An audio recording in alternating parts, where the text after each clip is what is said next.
You are listening to the weekly Dartscast. 1 hour 90. Hello and welcome to a new episode of the weekly Dartscast. Alex Moss here, back as always with my co-host, darts statistician, and a man who's going to be hoping to see if Neil Warnock's going to be continuing to manage his club in the Championship next season. Burton, DeWitt, how are you doing?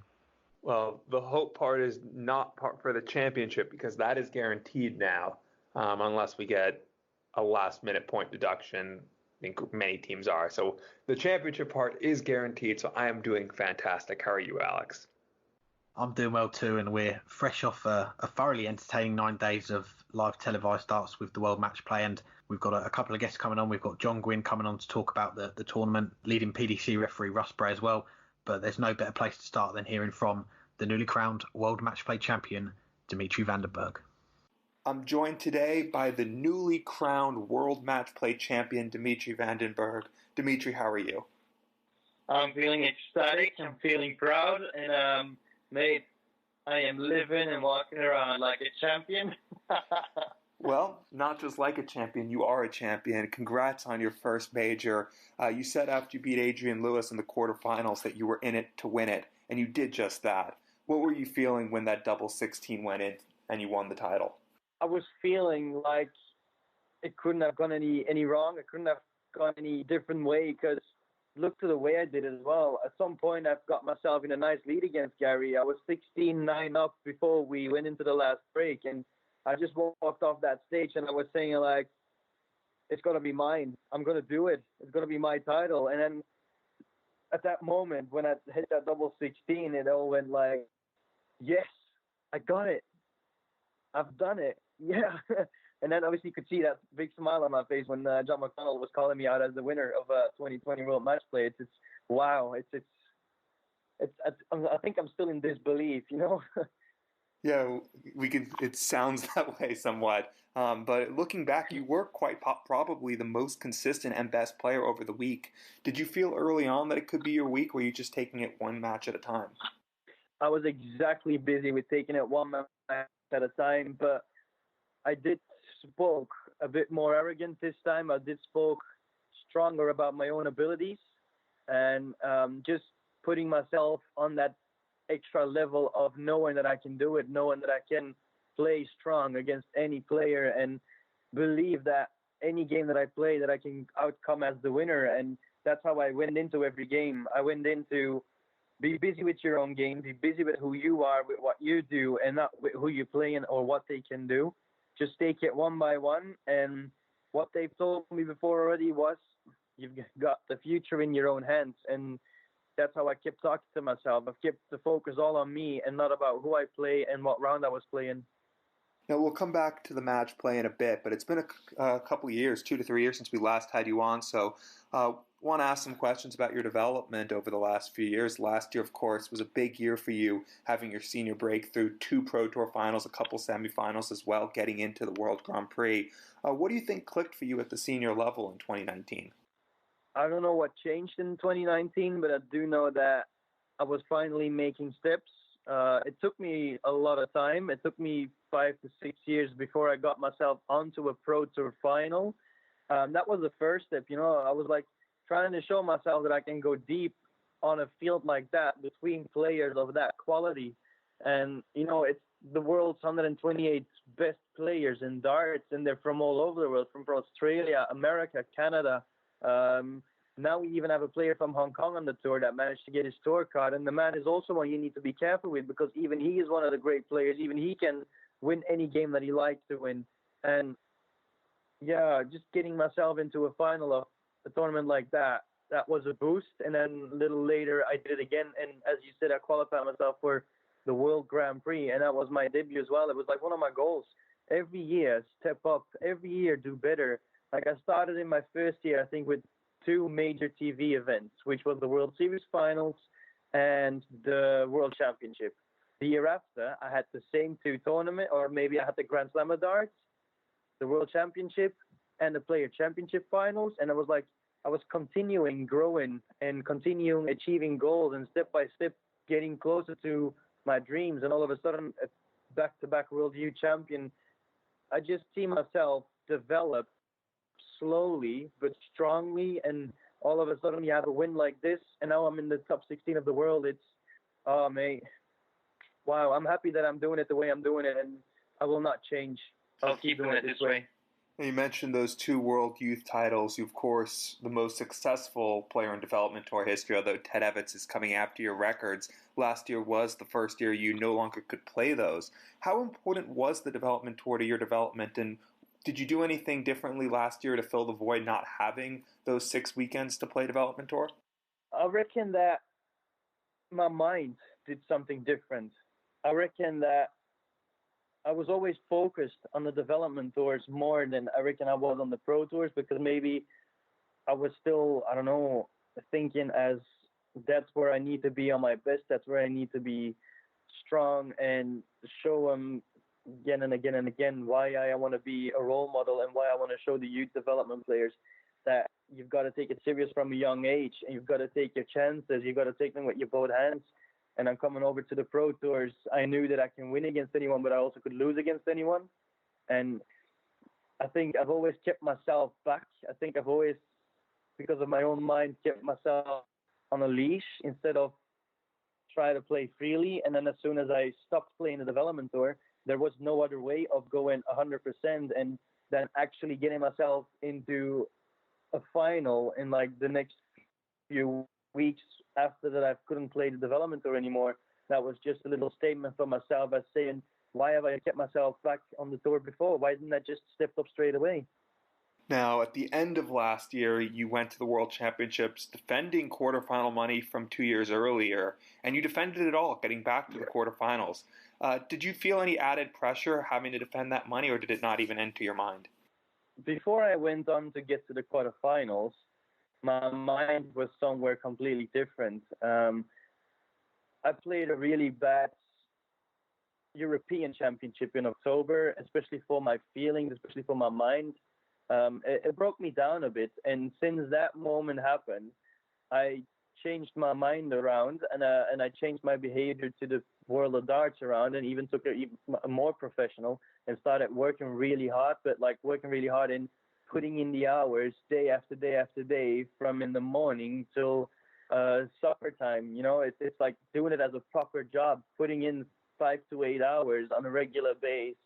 And yeah, I just took that like 2 or 3 months before the Worlds, as in, this is a new me. This is me working hard for it, and I've got to do it. And you know, the Worlds is where you want to shine. The Worlds is where you want to be the winner.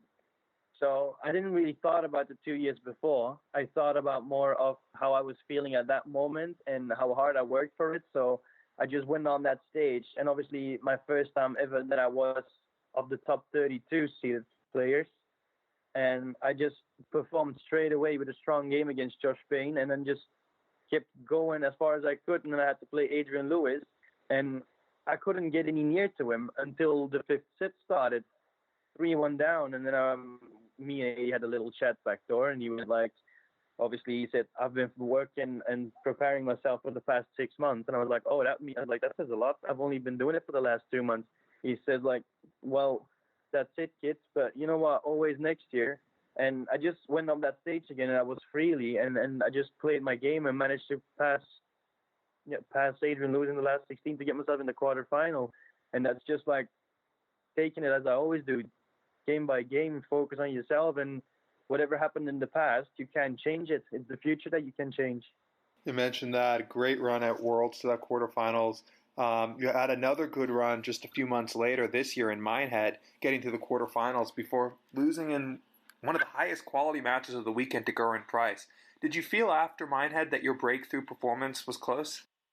Not really. After Minehead, I just showed myself once again that when you put me on a stage, that I can play really strong, and for some reason I can step up.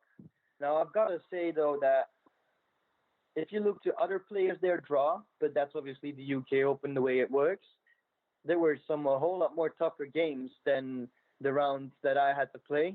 No disrespect to any of them, but I kind of felt that I always scratched through, that I always got myself into in the next round with not playing the strongest that I can, but I reckon that's also because my mind was on its strongest yet. So I was happy that I always could like just pass by my opponents.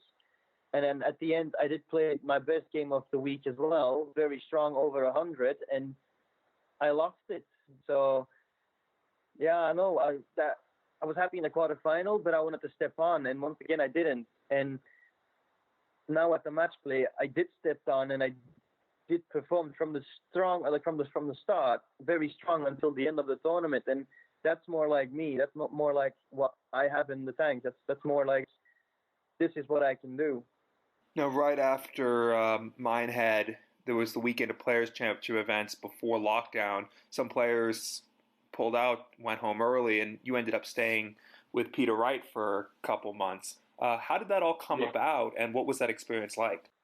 The experience itself is an experience where other dart players and loads of other fans would have loved to have.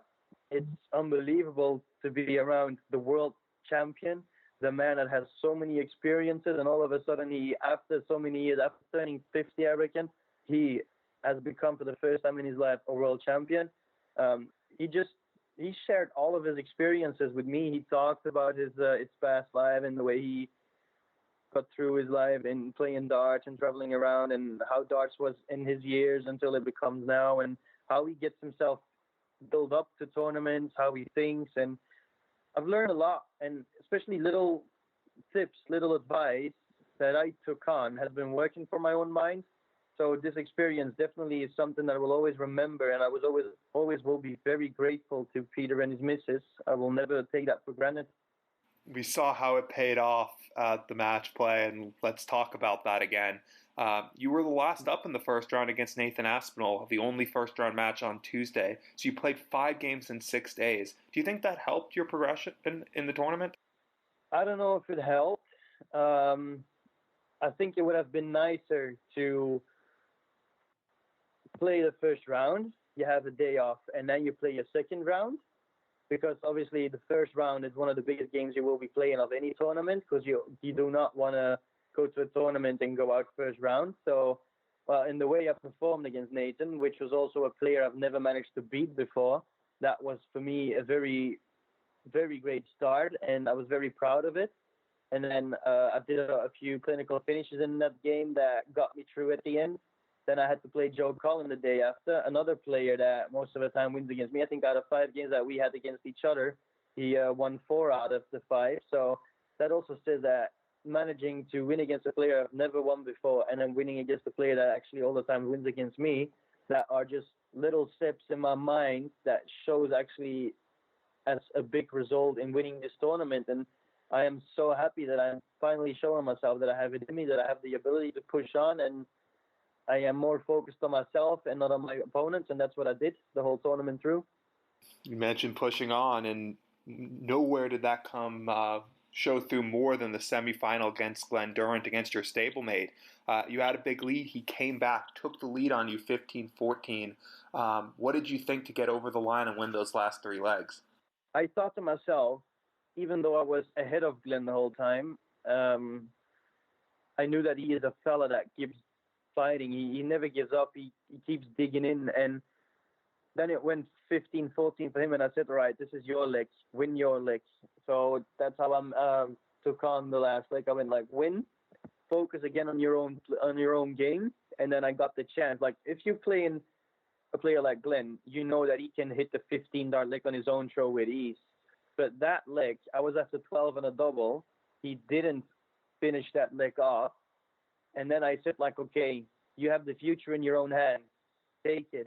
Finish it off right here, and then hold your own throw. And then I stood straight the first start in the number 14. And then I went 140, ton, left myself another double after 12 darts, which is exactly what I was saying to myself. Take the future in your own hands and play your own game. Hold your own throw, and that's exactly how it went. And my mind worked really perfect on them 3 last legs in that game. And still, it's phenomenal for me. It's unbelievable for me to win against a player like does that, because the man also has a ton of experiences. And years ago, he's also one of the players that played against my dad Glenn knows my dad very well. Talking about years ago, we have just a couple more questions, but years ago, Eric Claris won the World Masters 1995, the only Belgian before you to lift a major title. What's the reaction been like back home since Sunday now that you're a major champion?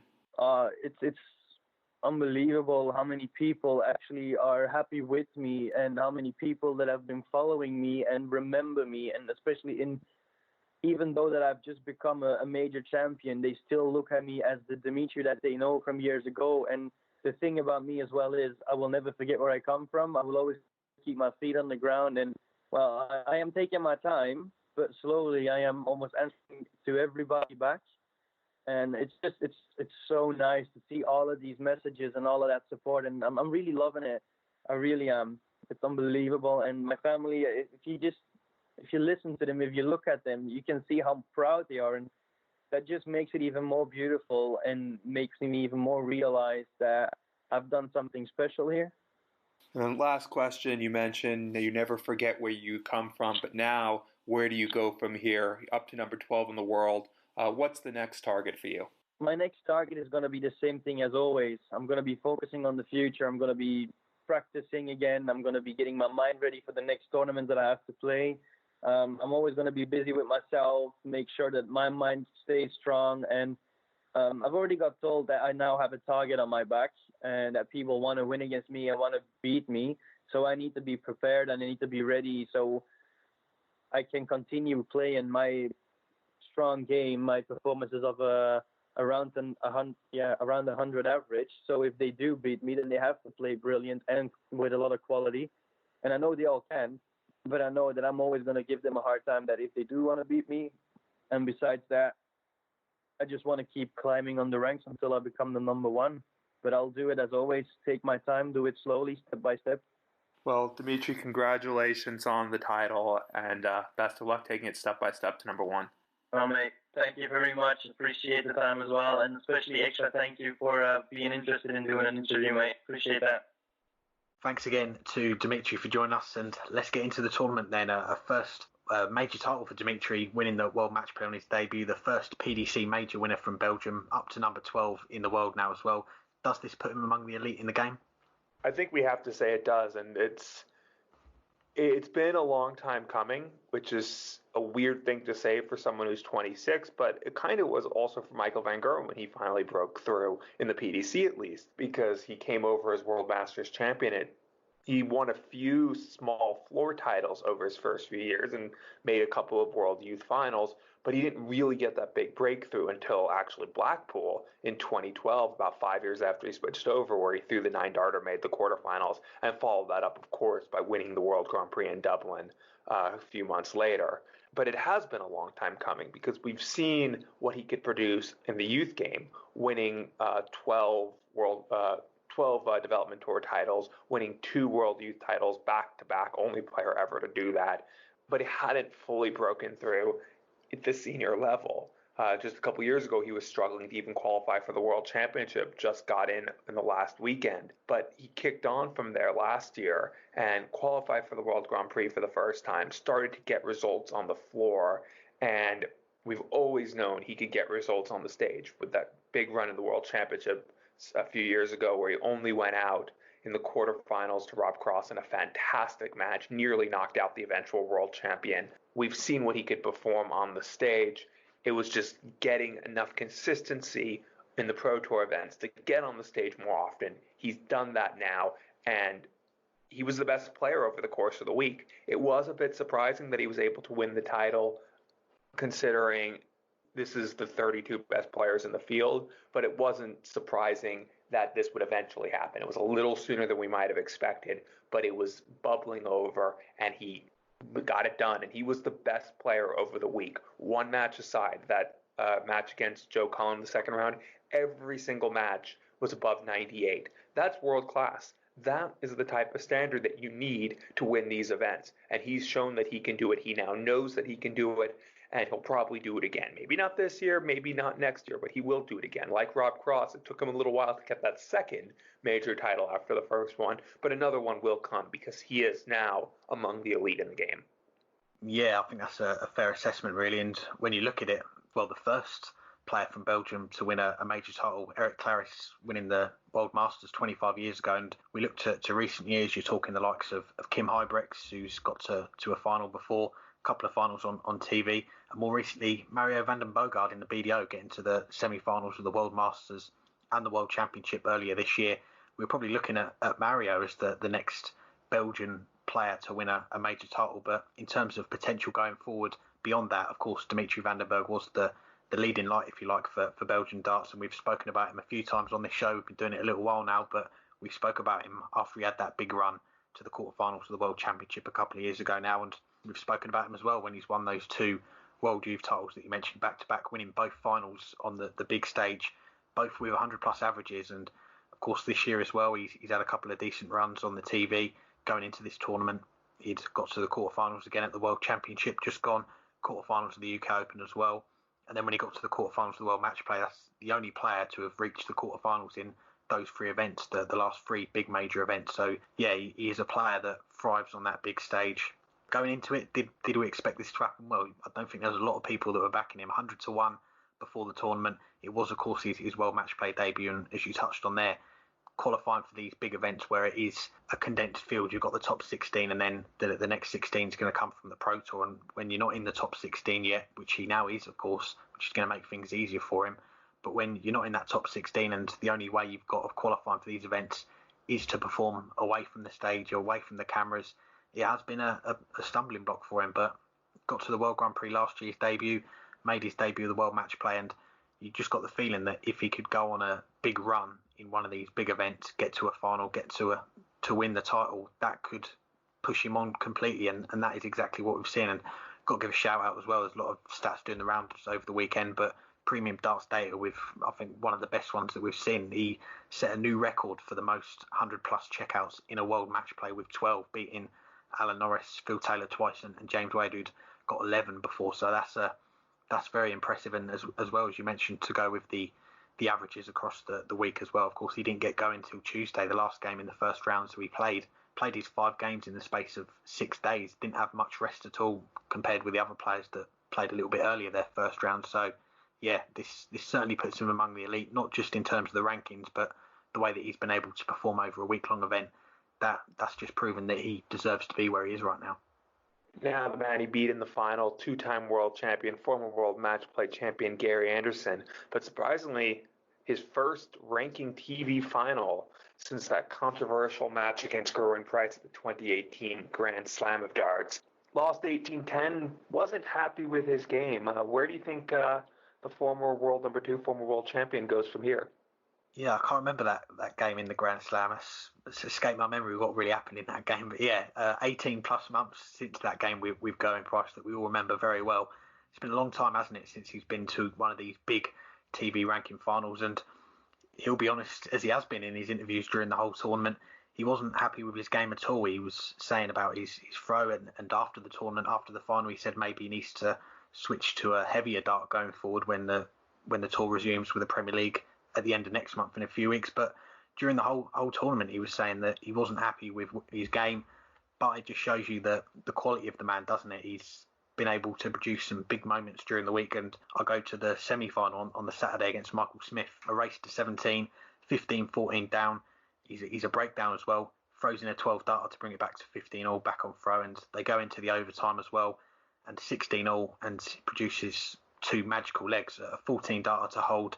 So Michael Smith would have had to break him in 10, 11 or 12, and then a 13 darter to break to win the game 18-16. So during the week he has produced some real good stuff, but in the final it just didn't happen for him. And you go to that first session when both players were averaging in the 80s and ended up going with throw 3-2 to Dimitri. But of course Gary had some big chances in that first session, could have gone 3-1 up, missed darts to go 3-1 up. He'd already broke to go 2-1 up.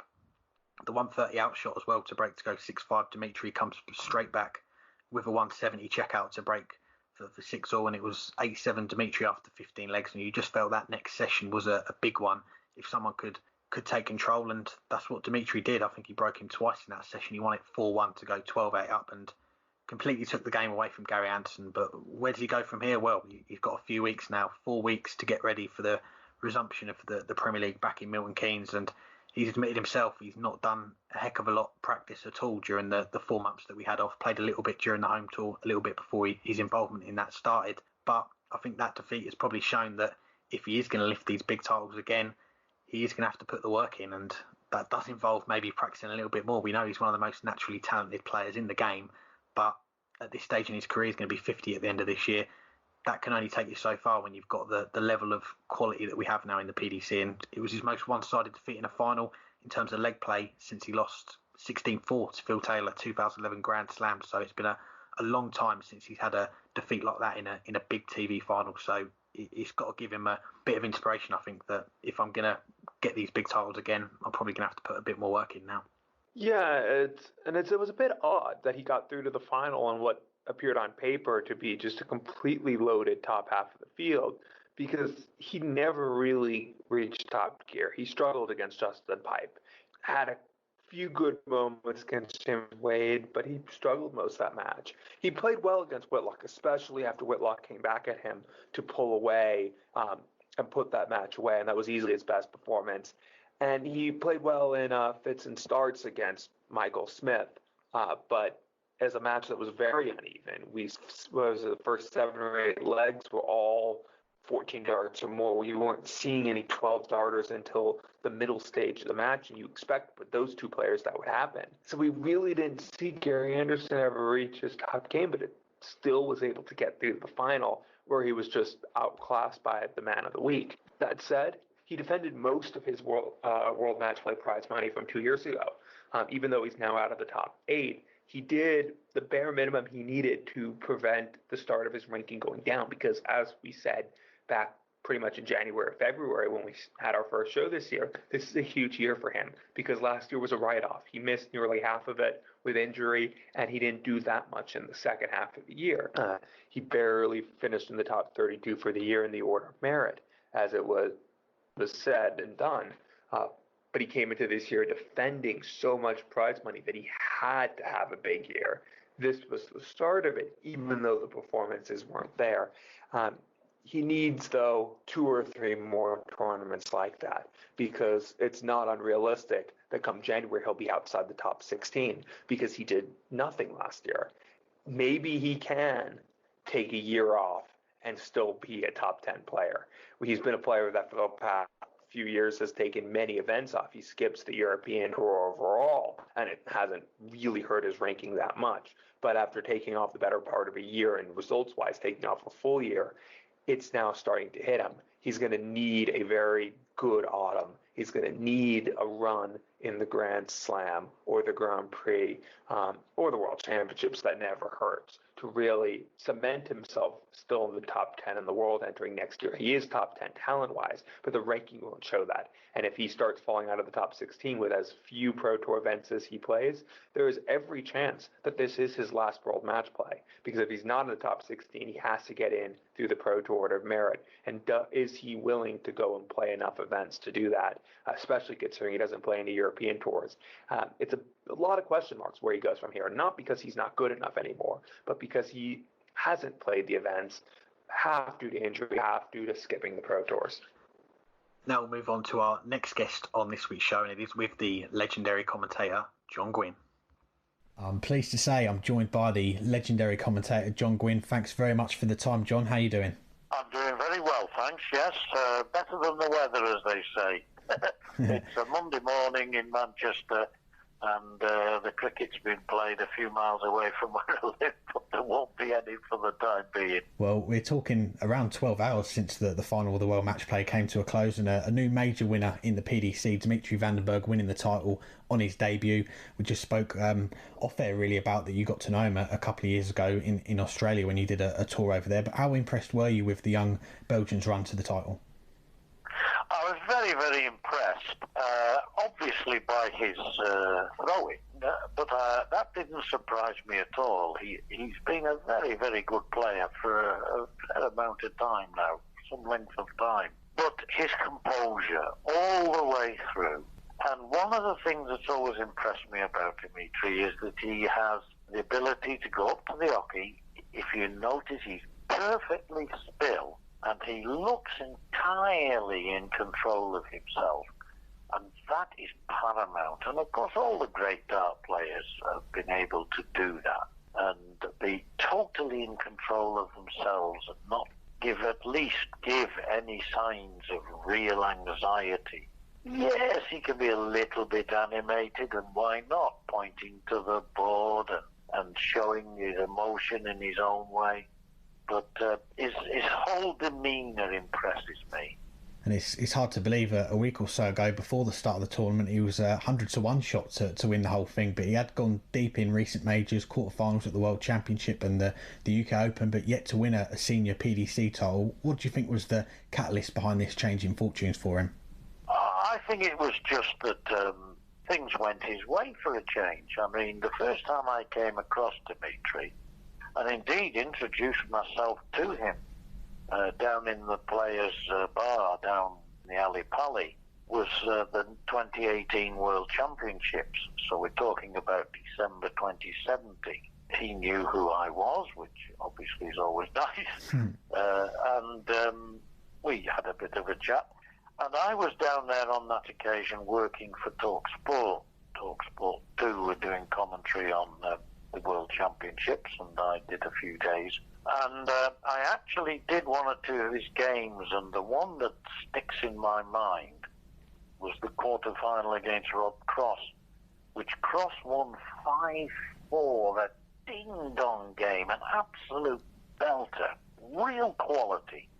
Both players digging in and giving their all. It could have gone either way, and in the end, Rob Cross won it by a whisker, and of course went on to become world champion. It could so easily have been the other way around, and who knows, Dimitri might have been world champion in 2018 and picked up his first big TV prize rather sooner than he has done. So I knew what he could do, and I had the great pleasure just a few short weeks later, indeed, the World Championships were over less than a week when we flew out to Brisbane and undertook a 3-week tour of Queensland, the state of Queensland. There was myself, I was going out to work for Fox Sports Television, commentating on this event, and it comprised 4 events, 8 players involved. Phil Taylor was one of them. Simon Whitlock was one of them. There were 1 or 2 of the older players, golden oldies like Jamie Harvey, John Kaczynski from the United States. There was Andy Hamilton. And we had 3 weeks, and we did an event over 4 different weekends, 1 in Brisbane, 1 in Gold Coast, 1 in Townsville, where we had a wonderful time up in the north of Queensland, and 1 in Mackay on the way back to Brisbane. Dimitri was absolutely brilliant. That Devon Peterson was on it as well. It was a wonderful trip, and everybody gelled, everybody got on, and that was when I realised I got to know Dimitri very, very well, and realised that he was not just a darn good dart player, but a very, very genuine guy. Incidentally, on one of the tournaments, one of the 4 events, he met Phil Taylor in the final. It was match play, so it was legs rather than sets. It was, I think, best of 15. 7-all, no need to win by 2 clear legs, so it went to a sudden decider. And Dimitri completed a 10-darter on the bull. And I remember saying, because Taylor was on something like, let's just assume 95 or 100. And I said, there's no way Dmitry Vandenberg will be going for the bull here. He'll split it, he'll go 10 double top or 18 double 16, having thrown 9 darts. And what did he do? He stepped up and in his own cool manner, he hit the bull. And when I asked Phil Taylor about it afterwards, said, was this a kind of gamesmanship? Did Phil not like? He said, no. He said, we're out here to give an exhibition, to show people what good darts is really like. He said, I applauded it. said I applauded it. Good luck to the lad. We should give a word as well to Gary Anderson making it to the final despite admitting he wasn't entirely happy with where his game was at. What do you think he'll take away from the tournament? Well, he'll take away a lot of money, 70 grand I think it is, so he'll be happy with that. He admits that he hasn't prepared for the tournament as rigidly as he might normally have done so, and that he'll go away and work. But he did say that he was having problems with the release and something wasn't quite right. I've got to say that in his earlier games, I didn't detect that. It was as the tournament went on. And he threw brilliantly through the tournament. I thought that there was one of his early games, where he couldn't miss the double 10. You could have put your life on it. By the time we'd got to the final, he couldn't hit it. And that's the difference. I think a lot of it is in the mind, you know. But Gary's a seasoned pro. I'm lucky to know him very well. He's a good friend, and I understand what he's saying. But I can't understand why his darts were going so relatively good, really good darts in the earlier part of the competition, and yet in the final it just wasn't happening. And you could see, now he's talking about getting a heavier dart because he felt he was throwing under pitching the dart, and that sometimes can be the answer. That little bit of extra weight can just give you the confidence as the dart does the work rather than your arm. Once you start working your arm, some of the accuracy goes, and it's all about smoothness of flow, of throw, I should say. And of course, this was the first major to take place since the COVID-19 outbreak earlier this year, played away from the Winter Gardens for the first time behind closed doors. When that first got announced, that's what was going to happen with the match play this year. What did you think? I've got to say that at the start I wondered what we were going to get. And rather like the football that's been played behind closed doors, which I enjoyed watching, it was a case of getting used to it, and I quickly got used to it. And I've got to say that I can never say that I've enjoyed a tournament more than that. Yes, it was different, but less so for the viewer. All right, we didn't have the crowd shouting and the crowd shots that you get that adds to the sort of exposure and the feel of the competition, even to the viewer at home. All right, we didn't have all that. But I thought it went very, very well. I thought the players dealt with it very, very well indeed. I think the whole setup was thoroughly, utterly professionally done. And in every single department, every single facet of that event, I've got to give credit to those responsible, to the riggers, to the television coverage, to the PDC's organisation, and obviously to the players. Brilliant. I really enjoyed it. I really did. Yeah, there's been a lot of positive feedback for the PDC and Sky on how the event ran. And just going back to the Winter Gardens, though, I'm sure when that gets mentioned, a lot of great memories come to mind, commentating there for Sky for so many years, and even being part of the title presentation in 2013. What are some of your most cherished memories from the World Matchplay and being at the Winter Gardens? Well, I did 20 successive years, from 94 to 2013, and 20 finals. And I have so many memories. It seems 5 minutes ago since the very first one in 94, and that was when Sid joined Sky. Sid's first tournament for Sky was the World Matchplay of 1994. Prior to that, there was just Dave Lanning and myself. Sid was still with the BBC. And coincidentally, Sid's last full tournament for Sky was the World Matchplay. It was also his favourite. And I'm going to be a little bit contentious here, but neither Dave Lanning nor I were consulted as to what Sid's thoughts were after he died. And I think the PDC very hurriedly decided to call the World Championships, name the trophy the Sid Waddell Trophy. Had they taken the time to talk to people who knew Sid professionally, inwardly, everything about him, I know Dave Lanning and I spoke about this, and we both said we would have said the Sid Waddell Trophy should be the World Matchplay, and that would have left the World Championship, quite rightly, to be named the Phil Taylor Trophy. Now, as it turns out, it's the other way around, and I think that the World Championship Trophy should be the Phil Taylor, and the World Matchplay should be the Sid Waddell. But let's not make an issue of it. Those are my thoughts, and I know there were thoughts of Dave Lanning, who's sadly no longer with us. But yes, memories of the World Matchplay right from the start. I mean, playing behind closed doors at Milton Keynes, we were almost doing that at Blackpool at the start, having to drag people in because the dispute was at its height, and nobody connected with the BDO. And I'm talking about thousands upon thousands of players and supporters would have anything to do with the WDC as it was. And so it wasn't automatic. It wasn't easy to get people in. And I can recall Tommy Cox and company giving tickets away on the promenade, trying to get people to come in to the afternoon sessions in particular.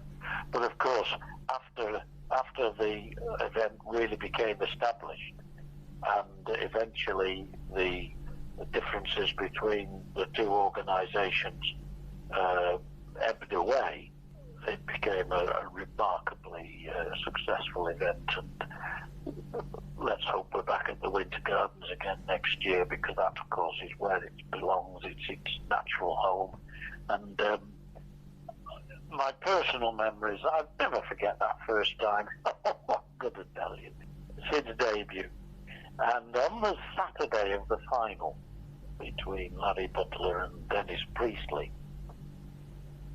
it was in the evening. During the afternoon, Sky Summer Sport came live from the Winter Gardens, and Susie Dando and Paul, I know his name, were the presenters. He does the boxing now on BT, and they were the presenters.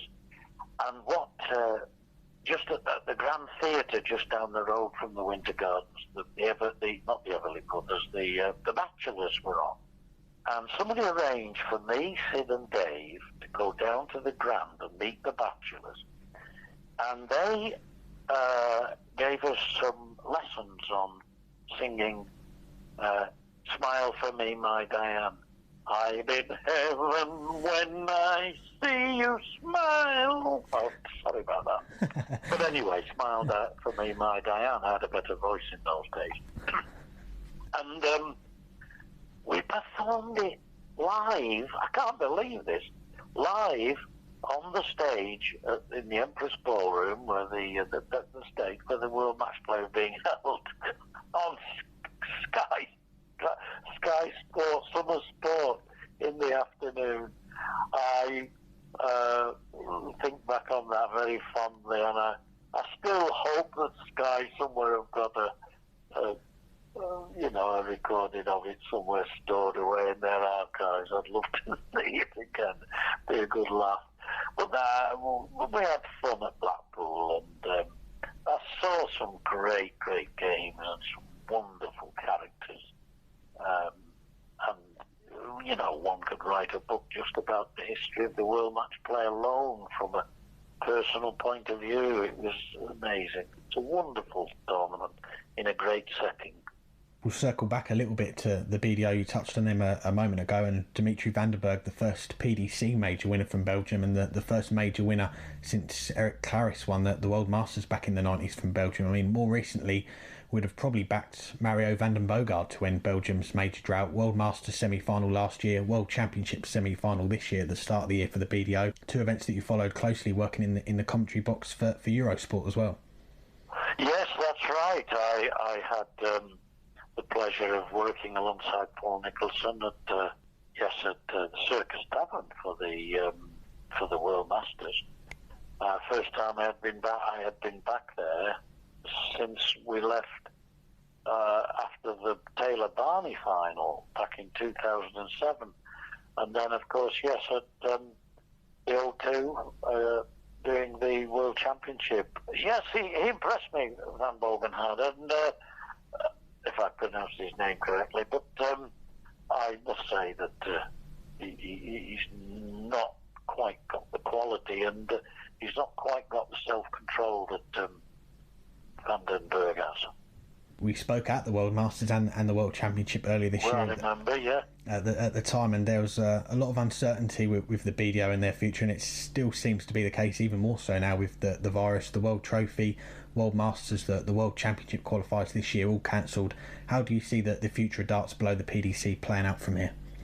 Well, frankly, I describe it as a mess, and it has been for some time. The BDO, sadly, has been gradually fading away, going into obscurity.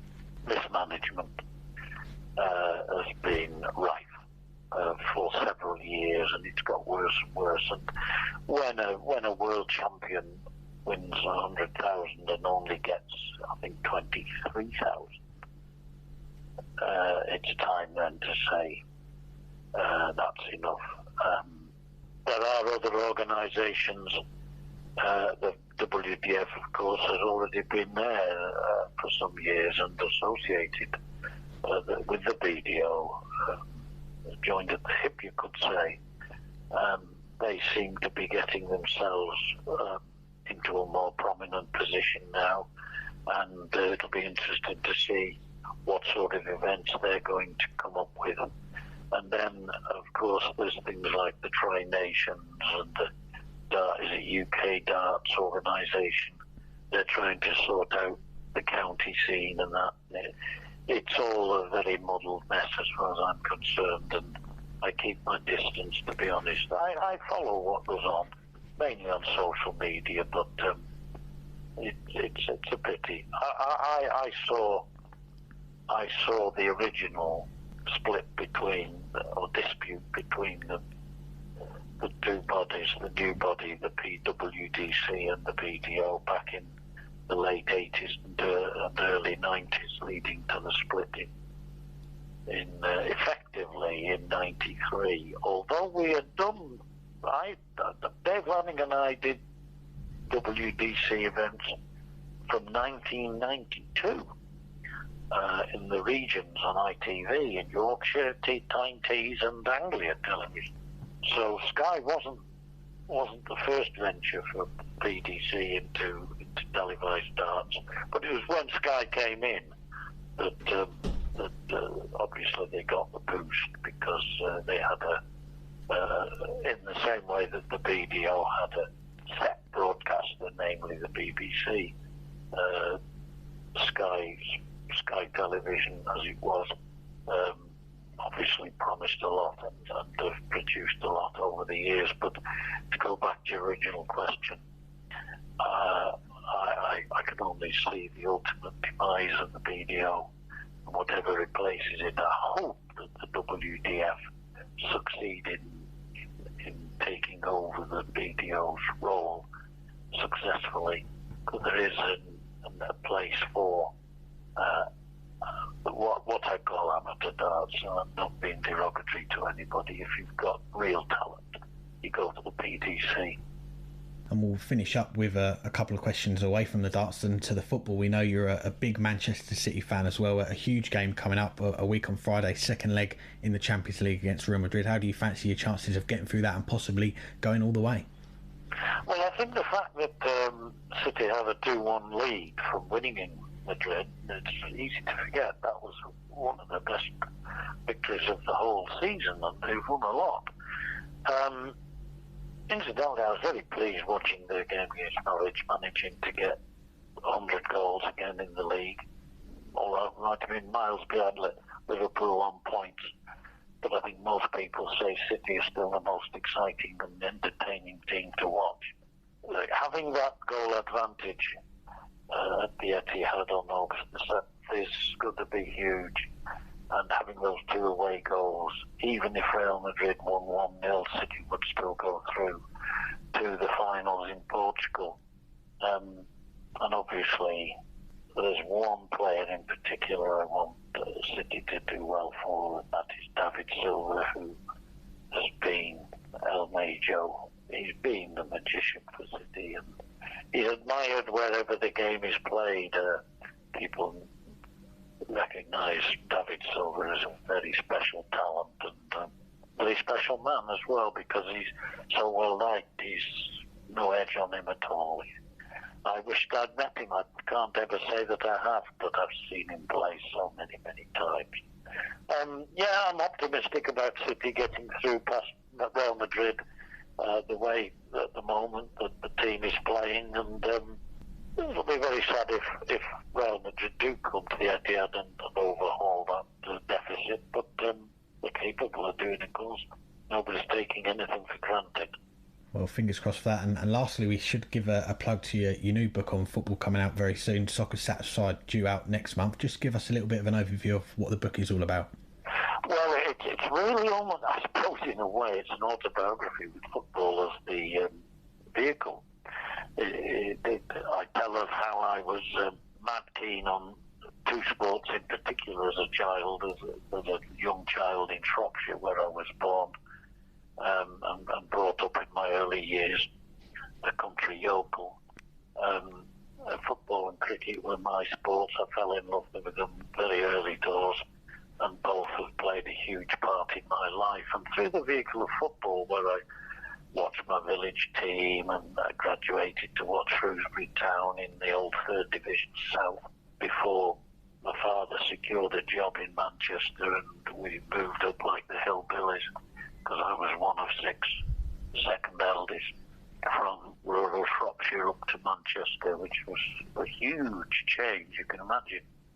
And but for me, I couldn't wait to get there, because I was going to watch Lancashire in the summer, and I was going to watch Man United in the winter, spend most of my time in M16, Manchester 16, Old Trafford district. And in the end, my mate from school, Charlie Hadfield, took me to Main Road to watch City and Portsmouth in 1957, and I became a Blue. And in that same year, the end of 57, I saw my first ever Manchester derby, and the magic of that has stayed with me all my life. To a pulsating game in front of 70,000. But why I emphasise that is that it's in my book. The whole 6 weeks later, so many of that United team had perished at Munich.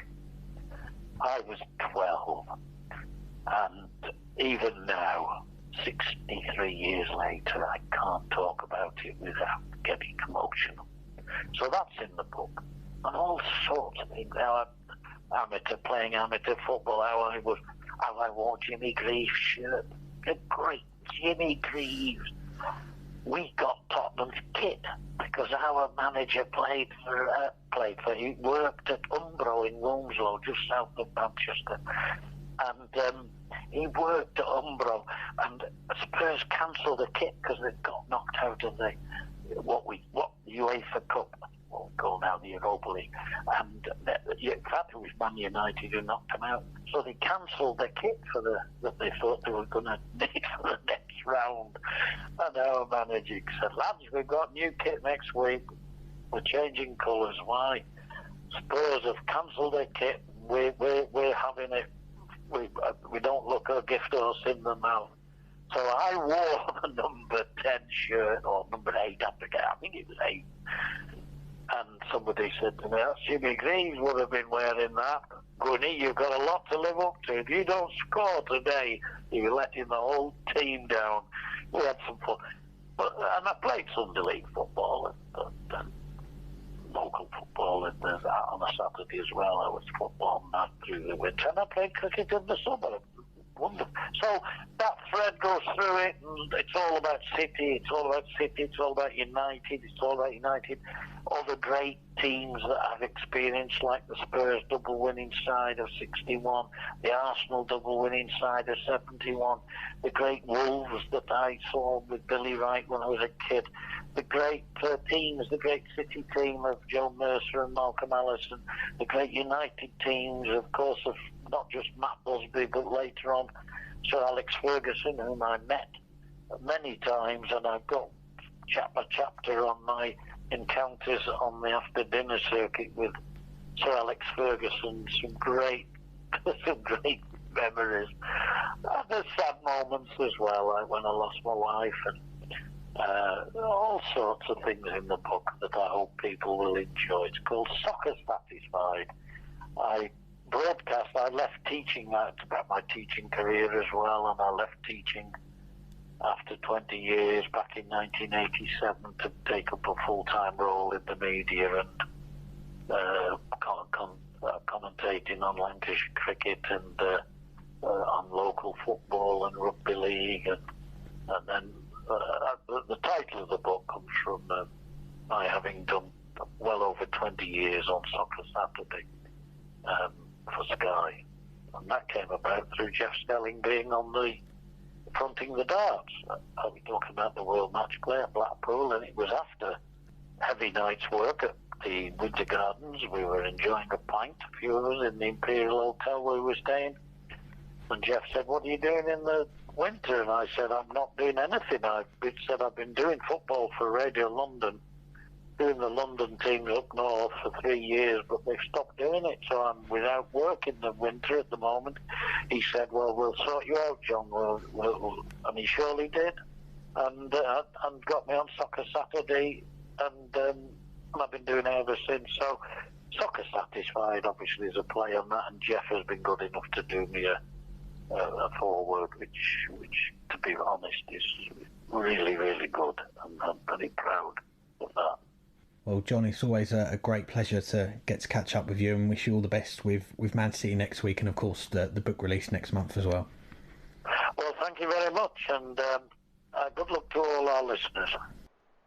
Thanks again to John for joining us. Now, a quick word on our sponsors, Low Six. Of course, we had a lucky dip during the World Matchplay, and well, some differing results between us two. Burton, 1 out of 5 for you. You went with the one that you did get right. These were from Tuesday's games. You had Christopher Tyske to beat Gabriel Clemens. We both went for the eventual winner to go out in the first round. We both had Nathan Aspinall to beat Dimitri Vanderberg. That was the only one of the 5 that I got wrong on that night. Of course, I went with Michael Smith to beat Mensa Suljovic, Gary Anderson to beat James Wade, like you, Tyske to beat Clemens. But the absolute shocker, really, Simon Whitlock to beat Michael Van Gogh, and this could possibly be your answer in a moment, but just want to give a shout out to the winners, because 4 out of 5, I don't think that would have won me the prize pot. We started off with £25 winner takes all, and so many people getting involved. We ended up with over £60 in the end, which was, I think that's our highest jackpot that we've had so far. So thanks everyone for getting involved, and congratulations to the 4 winners, the 4 that shared the prize pot in the end. Serena won, Simon 702, R2 and Cheeky all sharing the prize pot, but we'll come back to what we might have coming up with Low Six in a moment. But just want to get from you, what was your most surprising result from the World Matchplay in terms of individual games last week? You didn't ask me anything about the competition, because I would have said, let me enjoy my holiday. We can talk about how poor my tips were.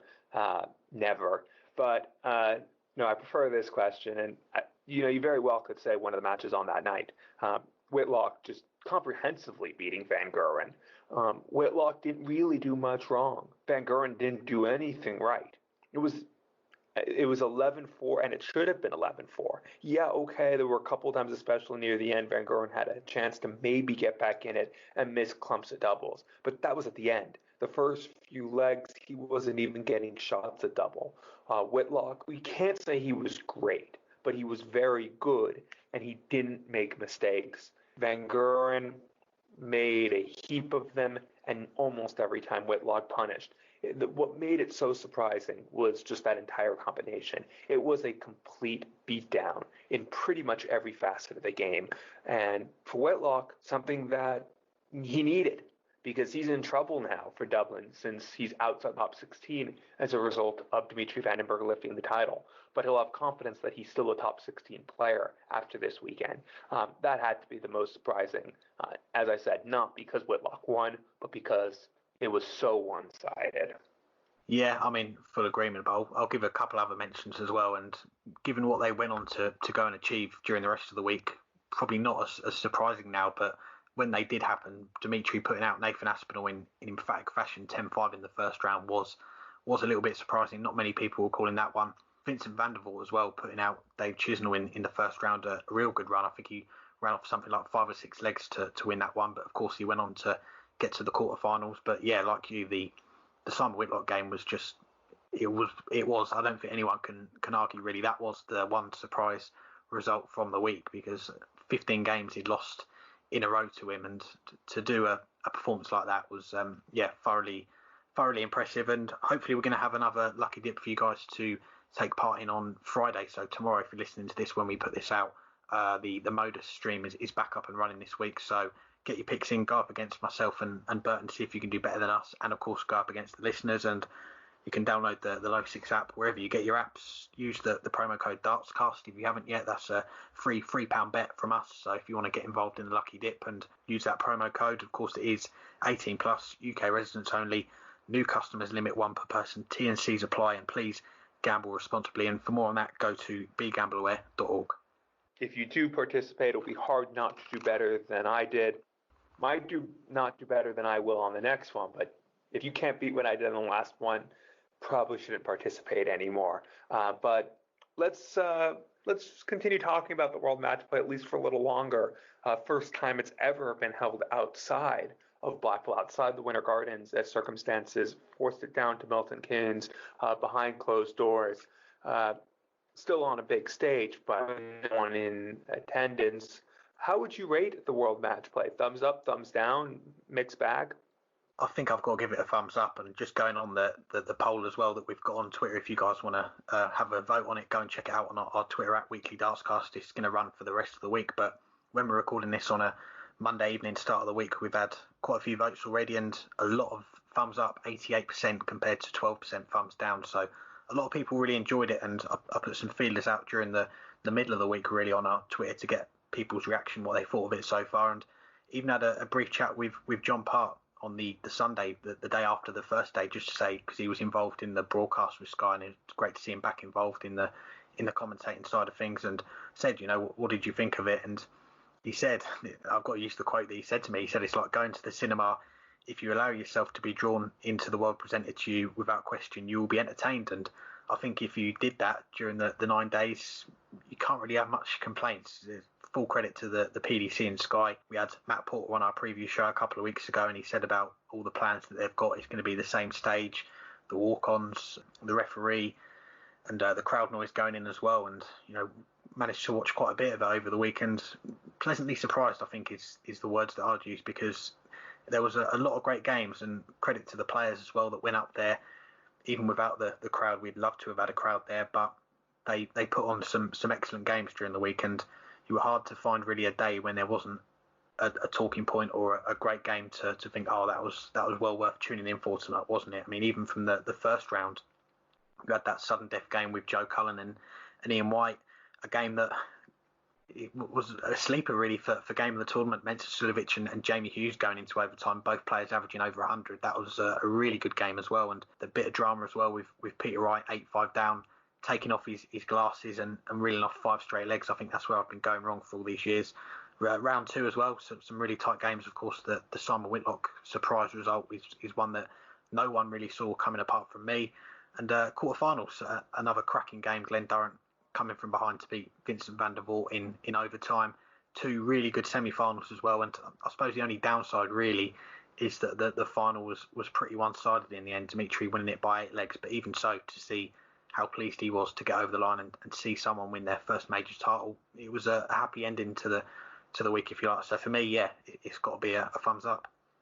I'm in agreement, and I think you can't fault the quality of play, because we didn't know what to expect for sure, but we thought there was a good chance the quality of play would be better because there wasn't the crowd, and it didn't disappoint. Of course, there's also the possibility it would go the other way. The players might just feel a bit weird, and we would see some poor performances, but we really didn't see almost any. Almost everyone played well in all of their matches. It was just fantastic 9 days of darts. The production in weird circumstances was really good. I think Sky did a great job in what was a difficult situation, having to put it together on fairly short notice with a good portion of their normal crew gone. Dave Clark having retired, Rod Stud recovering from a stroke, Wayne Martle unable to make it because he's caring for family member, and they were able to. We can't say it was a makeshift group because it was still normal Sky people, but on a smaller staff than normal, be able to be well prepared for the event, and I think they did a really good job of it. And then you add in the crowd noise, which I was a bit pessimistic of going in because I didn't think it had worked in other sports. And maybe it's a bit because I have negative feelings because my NFL team once got fined for in real life pumping in fake crowd noise to make it appear louder in the stadium than it actually was. So maybe I have a bit of a bad history with fake crowd noise, but I actually thought for the most part it worked in darts. The only exception being the lack of booing whenever a player missed the fourth dart into a 9-darter. Made it seem a bit unrealistic. But that aside, I thought it worked really well and it created a good atmosphere. There were some kinks. The fact that anytime anyone hit a 25 instead of a bull, it was the even if that's actually what they wanted to hit. But I'll leave those little kinks aside. I thought it was a very good job. And I think this was one of the best World Matchplays. It's a bit shame that the final was a letdown. Gary Anderson, I talked about the quality. Gary Anderson didn't really play anywhere near his best for the final, but it's more than made up for the fact that we had two classic semifinals the night before. So it's a thumbs up from me. Second question of the week then, and it is, whose first major title win surprised you the most? Nathan Aspinall winning the 2019 UK Open or Dimitri Vanderberg winning the 2020 World Matchplay? You know, it's a bit difficult because I did text Mac Elkin before the event even started and told him he had to let us get Dmitry Vandenberg on it as a guest in a week after he lifts the trophy. So in a way, I did predict this, even if it was a bit jokingly. But I think you have to say his was a bit more surprising because Nathan Aspinall came into the UK Open as probably the player you would have to say was the closest to the breakthrough, having just made the World Championship semifinal, having just a few months before that lifted his first PDC title, which just completely changed his career. And always known as a very talented player. I had tweeted the year he was off the tour because he had lost his tour card and didn't win it back to the Q School, that it sums up how difficult darts is that Nathan Aspinall didn't have a tour card.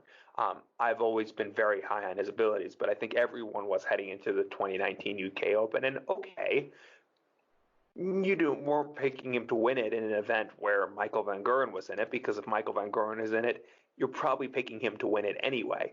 But Nathan Aspinall, having made that World Championship semifinal, having shown that he was on the cusp, I don't think it was that surprising. I don't think Dmitry Vandenberg is as surprising as it might seem, but in comparison, it seemed like he was that just a little bit further behind Aspinall's development.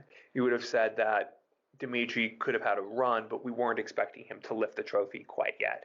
I think Aspinall, it really wasn't that surprising that he left the trophy that weekend. For Dimitri, it just seems maybe it was a few months too soon. Yeah, and looking at the votes so far, a lot of people going with Dmitry Vanderberg, 72% of you on the poll so far going with Dimitri, 28% going with Nathan Aspinall, and a few of you getting in touch as well with your thoughts. Harry Oliver 07 saying that Aspinall's always felt inevitable, so did Dimmies, but not many people expected it to happen when it did. And Squish saying Dimitri, but only on the grounds that the UK Open is easier to win for an outsider than the match play. And I suppose one way of looking at it is looking at the pre-tournament odds, and that would favour Nathan Aspinall. I think he was around 125 to 1 before the tournament to win the UK Open last year. Dimitri, as we mentioned earlier, 100 to 1 to win it. But I think for me, this is quite an easy one. It is Dimitri, because the UK Open, okay, his odds were a little bit bigger, but it is an easier one to get through. You've got all the tour card holders in there now, and I know Nathan started out on the Friday afternoon session, if memory serves me right, but you look through the games that he had to get through.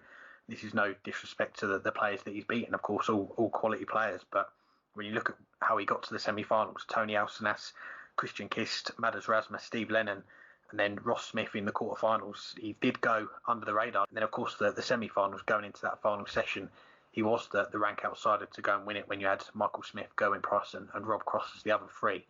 But when you switch over to Dmitry Vandenberg, and it was his debut in the tournament, and this is one of the hardest events to win.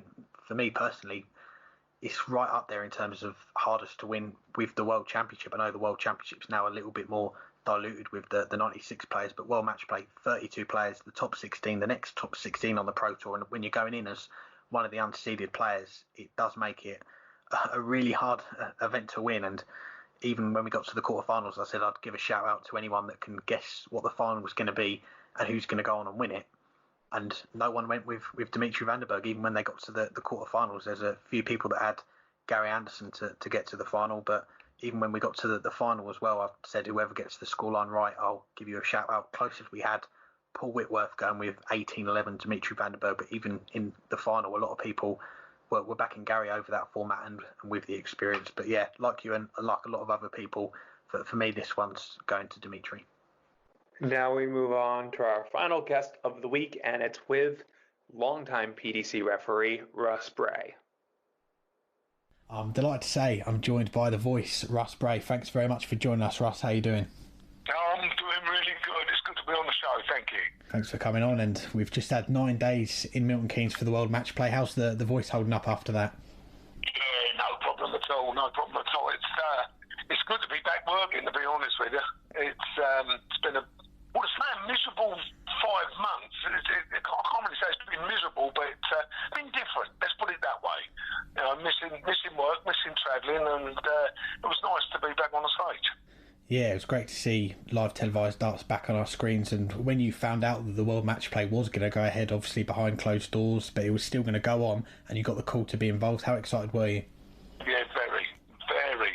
Well, the last tournament I actually done, or the last time I actually called, was in beginning of March at the UK Open. And so, you know, to then your next gig, so to speak, being in the July, or the back end of July, yeah, absolutely. I couldn't wait for the tournament. It's a great tournament anyway, when it's in Blackpool, let alone, you know, the unusual circumstances in Milton Keynes. Yes, that's the best part of 4 or 5 months then. You've gone in between from the UK Open to this past week. What's the lockdown been like then? Because we know there's a lot of talk about the players, you know, all the travelling that they do, but it's the same for you guys, the refs as well. Yeah, absolutely. I mean, you do miss the travelling. I mean, I should have been out in Australia in March, and obviously the Asian tour, going out to Japan, China, Taipei, in Taiwan, you know, Malaysia, all sorts. So, you know, you do miss that. And of course, in between that, you've got the European tours as well. So again, you know, all the travelling that I do, it's all of a sudden I was stuck at home for 4 months. I'm very lucky. I live on a farm, so not a working farm, but I live on a, you know, sort of a small holding. We've got a couple of stables, a couple of horses, and I managed to get all the jobs done that I don't normally do, which I think is like most of us in lockdown. You know, so it was good to catch up on bits and pieces like that.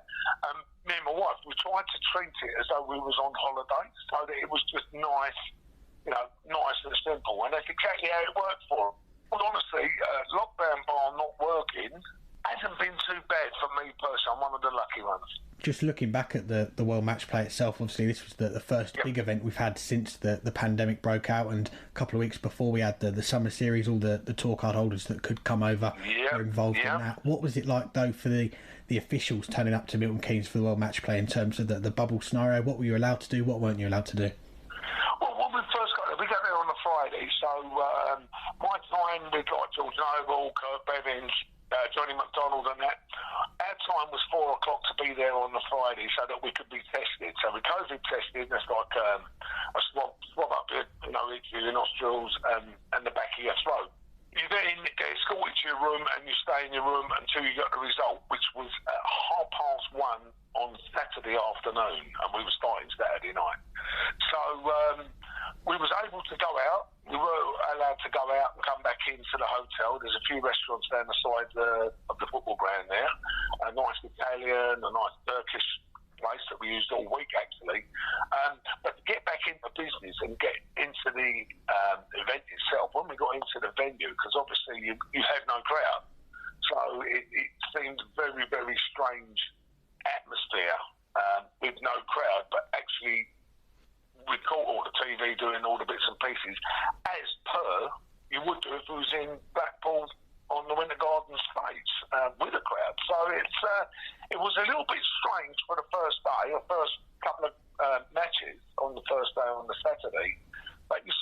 into it. You sort of ease yourself into it and got used to the fact that you had background noise of a crowd, actually nobody there to call to. It was a bit strange. Yeah, I was going to ask, what was it like from your perspective, really, without having that crowd? And you were the second game up on that first day on the Saturday. So did you watch that first game to try and get a feel of what it was going to be like when you went up there? Well, the first game I was second referee anyway, so I was sat in the back there watching two monitors. One is a screen, TV screen that you would see at home, that's Sky broadcasting. The other one is a camera that comes straight down from the back of the dartboard, straight down the hockey. So if there's anything untoward happening or whatever, then I've got visuals on that. So I was second referee anyway for the first game, and then you go on a referee, then you're off for a game. It's how it works when you've got the three refs like that. And I was watching, because Kirk went on first, sat there watching that, and just trying to really get back into it, because I haven't done it for 4 months. It seemed really, really strange. But yeah, sat there, watched there, then went on the stage. I was a little bit nervous. It sounds funny, I've been doing it 24 years. I had a little bit of nervousness in the first match and the second, well, first two matches actually, on the first day there. But then, to be honest, come the Sunday, it was, back to normal, and I felt good again. So it really was very, very different, very different. And of course, you got to call the second half of the final on Sunday a couple of days ago now. Yep. Dmitry Vanderberg picking up his first major title. What was that like to call in that major final, but of course with the no crowd being there? Well, like I say, by then you were sort of pretty much into it anyway. And for Dimitri to win his first major like he did there, and pretty much emphatic style as well. I mean, he was terrific, and he was terrific all week. But during lockdown, he'd actually stayed at Peter Wright's place and was practicing with Peter Wright for the whole of the lockdown. And it really has improved his game. He's slowed his throw up a lot. He's more deliberate. He's got a good management team in Mac helping, a good manager in that way. He really deserved the week. He was the best player all week for sure. And to actually call his first major final, first major victory, it was lovely. It was lovely. I've worked with Dimitri quite a few times, and he's a great kid, great ambassador for the game. He's a good-looking lad. He's got all the dancing, and he's everything that the modern-day dance is, and he certainly proves it with his skill there. Fantastic. It's funny as well, because on our show this week as well, another guest we've got that's come on already is John Gwynne, and he was telling us about a tour that he did to Australia a couple of years ago now. Dmitry Vanderberg beating Phil Taylor with a 10-darter on the ball, and I went back and watched that final leg, and of course it was you that called it in. Have you seen anything like that before? Yeah, well, I mean, that was a fabulous tour that we done there, an absolutely terrific tour, and it was good to certainly work with Gwynne, because he was commentating as well, and I had times when I could nick in there and commentate with him. So it was an absolutely fabulous tour that we've done in Oz. It was wonderful, wonderful, wonderful. That's all I have to say. But Dimitri was obviously with that, and yeah, he beat Phil with a 10-darter. I called all the matches there. Real good fun, and he proved what he can do then. To beat Phil Taylor in any case, let alone under the pressure that he would have been under, was absolutely amazing. He's a good player, he's a good kid as well. And just back to yourself, you mentioned the 24 years you've been involved in reffing in the PDC. Before then, though, what was your interest like in darts? Did it start playing, watching on TV? When did it all begin for you? I started playing darts back in 1975, so give you some idea of how long I've been playing the game. I then represented county. I played County A with Hertfordshire for a good few years, good number of years. I played pairs with Eric Bristow in Norway back in the 90s. Went out to Canada, done the Canadian Open, got the quarterfinals there. So I had fairly good. I was never as good as these boys that you see on the PDC now. Even the guys on the development tour and the tours that we've got.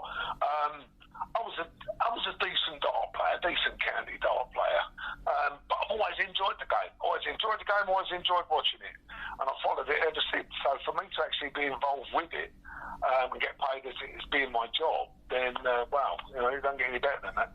Definitely not. And in terms of the calling, being the referee, I think you got involved through the county to begin with there. But where did it go from there to then get on TV and be involved in the PDC? Well, you had to split. You had to split in '94 with the PDC and the BDO. And I was calling for Hertfordshire. And in '96, I was asked by the PDC, was I interested in being a caller with a reserve caller with what's the iconic referees, Freddie Williams and Bruce Bentley. I mean, they were the big names. They were the main boys, and within the game, definitely. And to be a reserve with them, which was really exciting. Yeah, I'd love to. And I went up to Blackpool in July '96. Called a couple of games there, and they came in and said, Tommy Cox, bless him, who died a couple of years back, the tournament director, he turned in and said to me, we're not having a reserve referee, we're having 3 referees, welcome to the PDC. And then my next tournament after that was the World Championships at the Circus Tavern, the '96-'97 World Championships, and it just went from there. I've been really, really lucky where I've been and how I've got where I've got. So I thank everybody for that. And you've been involved in some big moments, of course, since coming over to the PDC. You mentioned Blackpool. You've got to talk about the 9 darter 2002. Phil Taylor hitting the first one on live TV in the UK. How special a moment was that to call that one? Unbelievably brilliant. Unbelievably brilliant. Unbelievably brilliant. It was because it's never been done. Never been done on our TV. Or live on our TV, on British TV.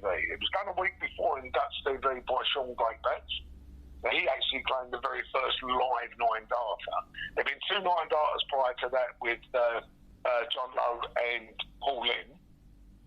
So for me to do it, the first one on Sky, the first one in the PDC, the first of everything, it was history. So, that's something that could never ever go away. It was a question, it was who called the very first PDC 9-darter or the very first live TV in England or over here. It was Russ Bray. So, as I say, lots of firsts in those sort of things. I called a 9-darter for Merv King in South Africa, which was live on TV. Called a 9-darter for Phil Taylor in Australia, live on TV. So, they're all firsts on those particular things, and it's lovely because it goes down in history. And 100 years time, when the game's booming like it is still now, to be part of that history in history books is quite amazing. Definitely, yeah, a lot of special moments. I'm sure a lot of special games that you've called over the years as well. I'm sure the Phil Taylor, Raymond van Barneveld final 2007, that's high on anyone's list. But for you, what are the games that stand out for you from being a referee on that stage? Well, certainly that one. That's for sure. That went the sudden death leg in the final, which you just doesn't get any better than that. Also, John Parr, when Parr he beat Phil, that was again a magnificent final, absolutely terrific. Games where Keith Bella played Dennis Priestley and went to the sort of the late stages of the game. And they are games that really, really do stand out for it. Absolutely magnificent. And one of the biggest games, the best games I ever called, was at the Las Vegas Desert Classic between Andy Jenkins and Steve Coote. Probably names that are not too familiar with those outside of darts. They're such thinks probably, and we'll see. Played in World Championships and that. But oh dear, the standard was absolutely exceptional. Went to the last leg. Steve Cook just turned Andy over on that particular day. But absolutely brilliant darts. Got 2 questions from our listeners that have been sent in before we let you go. Yep. The first one of those, these are both with regards to the World Matchplay last week. We had a couple of incidents go on during the week. Of course, Simon Whitlock's points was one that came up quite a bit in terms of what they did to the boards. How does a request for a new board work during a match? Does a player stay behind and ask the referee, or do they leave the stage and confer with one another? How does that process work? It's either my decision or the decision of the tournament director, Graham Fairhurst. The referee up there, if I look at the board and I think that looks too bad, then that ball comes down and I change the board. The player can request it for me, but it's my decision or the tournament directors. I mean, Simon's points have got all nerves in them, so they tend to drag the sides out. So after 5 legs, the ball looks like it's been hammered for the last month. So yeah, you would certainly change it there, which is what we've done on that particular game. It's the decision of me or the tournament director, or both. Which one you can talk about it. Fair enough. And the other one that we had come in as well was with regards to the quarter-final. We had Vander and Durham. Vincent, a bit of a bad reaction from him after the game towards your fellow referee, Kirk Bevins. I believe it was to do with his underarm dart that he threw that got called off. Can you just explain what happened with that one? Vincent was going for double 18. Was going for 36, double 18. And he put his first dart inside the 18. His second dart is through for double 9. And put it inside the wire on the single line. And in frustration, he just slung the last dart underarm, flicked it underarm. Well, that last dart doesn't count because it's a foul throw, because in the rules it says a dart must be thrown in an overarm motion. So Vincent throwing it underarm like he did there, that last dart didn't count, so effectively left him 9. Vincent thought that Bergh had penalised him for stepping over the hockey, which he hadn't. And it's obviously well documented now. I mean, in the frustration of the moment and all the such like, Vincent wasn't very happy. He lost the match anyway, which, in fairness, I think he should have won. He was, well ahead, and even after that incident, he had another 6-7 darts at the double. But in frustration and the heat at the moment, he did his reaction on Kirk. Well, I apologised the next day profusely on Twitter, and as I say, these things do happen at odd times, but very rarely. And as I say, it was all sorted out. Everyone's happy, so no problem. Glad to hear, Russ. It's a pleasure to get you on the show and have a chat to you, and well done on last week. Great to see you back on that stage. Great to see darts back on TV as well, and wish you all the best for the rest of the year. Thanks, Alex. I really appreciate that, buddy, and anytime, mate. Anytime you want to come on, I would love to. Thanks for inviting me. Appreciate it. And finish off a few more questions, and we'll do one more on the World Matchplay before we turn gears to the Premier League.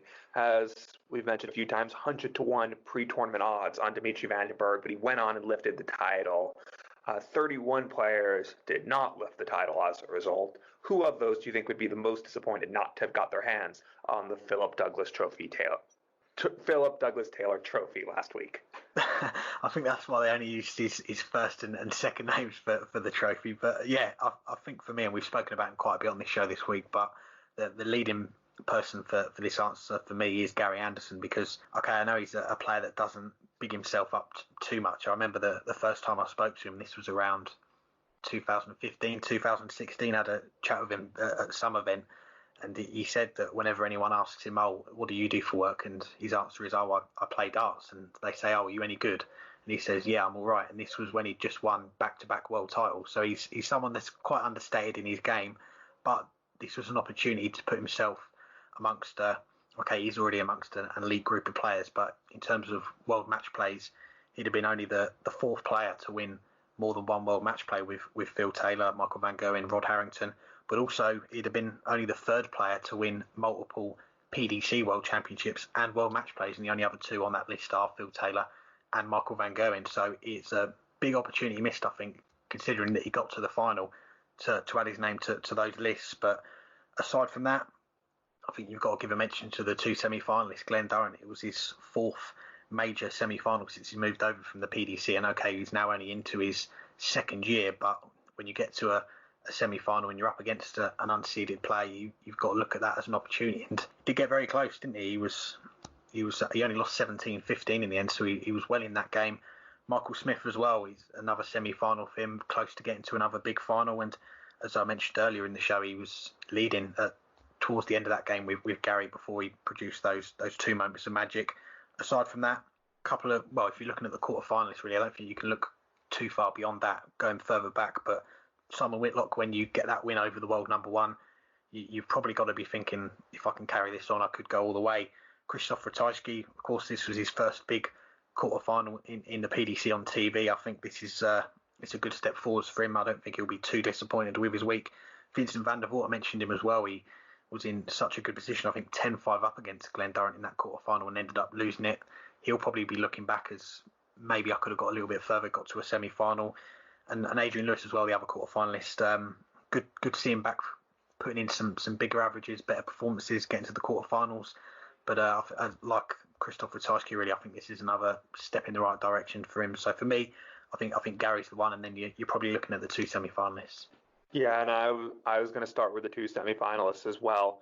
Michael Smith twice coming back from 5 legs down in that match against Gary Anderson after coming back in the previous couple rounds. He was very fortunate to get past Mensur Suljovic. Suljovic missed a few tricks late, but Michael Smith just showed a level of grit we've seen flashes of, but we haven't seen that being able to consistently battle like he did this week. And when he came back that second time against Gary Anderson to level, I just thought this was it. This was going to be the week that he finally breaks through. And I thought if he got over the line there, he would have beaten whoever got through the bottom half semifinal. But Gary Anderson just lifted his game in those last couple legs and got over the line. It was a huge opportunity for Michael Smith.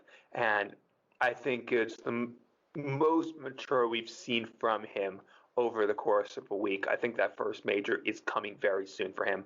But then also Glenn Durrant on the bottom half. Also a big comeback against, well, you mentioned the one against Vincent van der Voort in the quarterfinal, but also against Dimitri Vandenberg coming back from 4 or 5 legs down to take the lead at 15-14. And you thought that he was going to win from there because he had all the momentum. He had won, I think, 8 of the previous 10 legs, but Dimi comes through, wins the next 3. For Durrant, he's not going to have that many more opportunities. Well, we say that, but he's, 7 years younger than Steve Beaton. Steve Beaton's still qualifying for this every year, so who knows? Durrant might be doing this for another decade.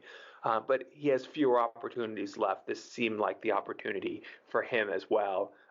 Both of those semifinalists should be happy with their performances, but disappointed because this was a huge opportunity. But also players who lost a little earlier. I'll go a player who you didn't mention, Peter Wright, because he played phenomenally against Jose de Sousa in a match that he seemed second best for much of the match before he just picked up his game and got over the line. And then he played brilliantly against Glenn Durrant, but it wasn't enough. It was one of the matches of the tournament. Really felt during that match that whoever won that would go on and win the title, and it nearly well happened.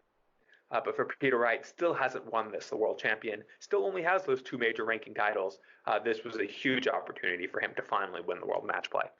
Let's switch gears then away from the World Matchplay and the next darts that we've got to look forward to. It got announced shortly after we recorded our last show a couple of weeks ago. Matt Porter teased us that an announcement on the Premier League was coming, and PDC put out an update after we finished recording that the Premier League is coming back in August, the 25th to the 30th. We've got 6 nights in a row behind closed doors at the new home of World Darts, the Marshall Arena in Milton Keynes. Give me your thoughts when you saw that announcement. I think it was the right decision. And again, you had to have Sky on board for this because Sky are the ones who fund this and through that television money fund the Pro Tour. So you had to have Sky on board to show 6 consecutive nights of darts of the Premier League and trust that it won't be a stale product doing that. But assuming they had them on board, this was the best option because it cuts down on travel. And that's the big thing right now. We don't know what things are going to be like in a month, but hopefully things will still be fine in Britain, as well as in the Netherlands, because Michael van Gerwen will be traveling from there, and Ireland for Daryl Gurney. But, also for some of the contenders who will be coming from other places as well. But you need to cut down on travel, and having the players in a bubble for 6 days and only having to travel once in each direction is the most sensible option. And then hopefully come another month from then, we can start traveling out and maybe even have some people in the crowd. But this made sense. This was the right decision. It was a sensible decision. And the PDC have shown and Sky have shown that they can take this event, put it on the big stage in front of a huge television audience while having no one there and make it work. And keeping it in Milton Keynes, which is also an easy place to travel to from overseas because it's only an hour by train from any of the London airports. This was just the right decision. Yeah, I think you're right as well. And it seems kind of crazy now when we look back a couple of weeks ago, we didn't know what was happening with the Premier League when we recorded our World Matchplay preview, but the night in Birmingham when it was supposed to resume would have been this Thursday, but of course that's all been cancelled now. Birmingham that night got called off. Belfast, Leeds, Berlin and the doubleheader in Rotterdam, they're the 6 nights that have fallen by the wayside, if you like, and they've been replaced by the 6 consecutive nights at the Marshall Arena in Milton Keynes. Should mention though, they're still hoping to get a few nights on during the rest of the Premier League. I think 5 nights. I think the next one is going to be Glasgow on the 17th of September. Again, I know I think that's about 7 weeks away from now when you're listening to this. So it's still the best part of 2 months away. But I know Scotland, in terms of their restrictions, they've maybe gone a little bit different to what's gone on here in England, where the other 4 nights are going to be. But yeah, I think they were simply just running out of time, weren't they? When you think about this tournament, you've got one night somewhere, one night somewhere else. It's all scattered across the UK and some of the nights in Europe as well. And in terms of the travelling from venue to venue, it was just going to be a little bit too difficult to schedule it further beyond. I think the 22nd of October is now going to be the finals night back at the O2 again. So going beyond that, I think would have just been a little bit too much for them. But yeah, I think it's good. And another point to make out as well, I know we're not going to get the homecoming for the contenders, but they have announced that the contenders are going to be staying part of it for those first 3 nights. You've still got the 3 contenders, Chris Dobie, Jeffrey Desvan, Jermaine Watamina. They're still going to be coming over to play those games, and I think that was probably the right decision as well, because as we know with the table, the regular players, the results, the legs difference and everything that comes with it in the Premier League, those results against the contenders go on the table for them. So I think it'd have been a little bit difficult to maybe pick some different players to come in, or just scrap the contenders, the results from it in the past. So yeah, good to see those players get a chance to still play in the Premier League as well. Now, still have, it's weird saying this near the end of July, but we still have most of the Premier League season still to go. But we already have the calendar out for the 2021 Premier League, as that was released just before the World Matchplay started. And some big changes. No longer a doubleheader in Rotterdam, still going to be one night there. That second night, though, was replaced by Brighton getting back on the calendar, hosting the first Judgment Night at the Brighton Centre on night 9. And that probably the biggest news of them all, the playoffs moving from the O2. O2 will still host the final night of the regular season, but the following week they'll be going to Berlin for the Mercedes-Benz Arena for the playoffs. What do you make of the 2021 calendar? Yeah, an interesting announcement, wasn't it? There's a few things to pick out from it. I think starting with the Rotterdam doubleheader, which is we've seen for the last few years, that taking that off the calendar, that really surprised me. I wasn't expecting that. The other things, though, good to see Brighton back on there and involved in it again. The other 2 things, though, Cardiff is going to be the opening night next year on the 4th of February, and I kind of like that they move things around for the opening night. Of course, this year it was in Aberdeen, and for once I actually got to the event. I didn't watch it on TV, and that was a really good couple of days in Aberdeen, going to the media day the day before, chatting to a few of the players, and then experiencing a little bit of culture Wednesday night in Aberdeen, which I'd thoroughly recommend. And then, of course, being there at the P&J Live, the new arena that they're using in Aberdeen, to watch the opening night was really good fun. And who knows, maybe I'll get over to Cardiff next year for the opening night and get there if they do a media day the day before and chat to a few of the players and sample a little bit of the culture in Cardiff. But yeah, in terms of I suppose the biggest news of it is that the finals is moving away from London, which is hosted it for, I think, since around 2009 in the Wembley Arena. Held it there for about 3 years, and then since 2012, it's been the O2 the whole way. And from a selfish point of view, probably the best news really that it was at the O2. It's the closest venue to me. But in terms of the atmosphere, I think it's probably best that they move it away. You've got a big finals night, and in terms of the atmosphere at the O2, I think there are better options out there. Berlin possibly could be one, and we know that the Germans, they love their darts. They put on a good atmosphere, and I kind of like it that they're going to, well, hopefully with this news, start to move the finals, scatter it around a little bit, and maybe a little bit like the tennis. You have like the ATP World Finals. They have that at certain venues for 2 or 3 years and then move it elsewhere. Maybe that could be something that the PDC look to, and could be a way of making a bit more money for them as well, to say, right, what can you offer us for you to host the finals on for the next 2 or 3 years? And could be maybe a little bit of a bidding process going between the venues. I'm just thinking out loud on that one, but could be a good chance for venues to get a big final, if you like, hosted at their place. So yeah, for me, I like the news, and I know it's a long way away still. We still haven't seen the finals of this year's one yet, but I'm looking forward to seeing what Berlin can produce for finals night next year. I think we said, or I said at least a few months ago, that they should try moving it around, and Berlin seems the right choice. I mean, 2 things have to go in. You need a big arena, and you need to know that it's going to be a passionate darts crowd, and you got both of that in Berlin. And I think that's the right choice, but I do agree that it needs to keep moving around.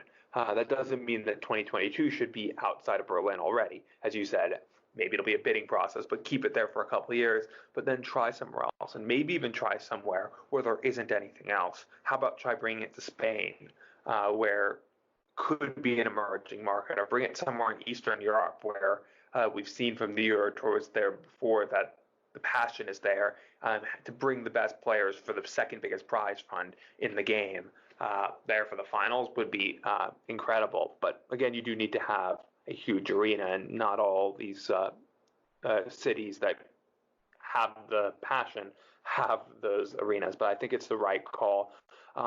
Getting rid of the doubleheader in Rotterdam, there's no reason Rotterdam needed a doubleheader, but I think losing one night in Europe and really losing 2 nights in terms of the regular season in Europe is big. It went from scheduled 3, 2 in Rotterdam and 1 in Berlin, to just that one night now in Rotterdam, with, of course, Berlin getting the finals is a decent compensation. But I think that's a bit odd. Maybe instead of replacing with Brighton, figure out another European city, either another German city or Dutch city or Belgian city, considering Dimitri Vandenberg just won a major coming from Belgium. That might have been a better idea than bringing it back to Brighton. But I think those are small quibbles. I think this was a good move, the big news of the finals going to Berlin. And hopefully the 2021 season will go as scheduled, unlike the 2020 season. Anything else for this week?